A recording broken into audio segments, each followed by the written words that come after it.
Listen, I live in London. There are a lot of Muslims in my life. I'm not saying this is all people are all terrorists and everybody's going to take over. But Fahima, help me with this issue. When my teenage girls, when I go in Westfield or I walk through Chiswick and there are women fully veiled, how do I explain it to them? How do you explain a nun?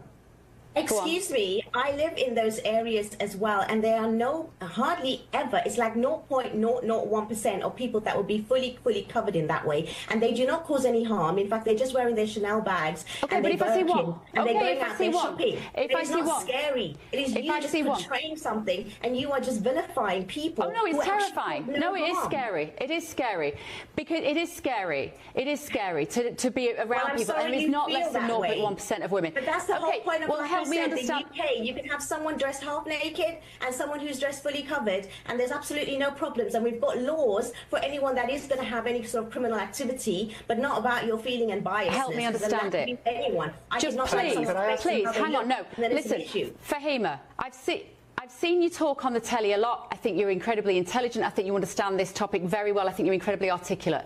How do I explain to my teenage daughters when we see women fully covered up around Paddington, around GB News? You know, there are communities around there are families around there that do not leave the house with the women showing any skin.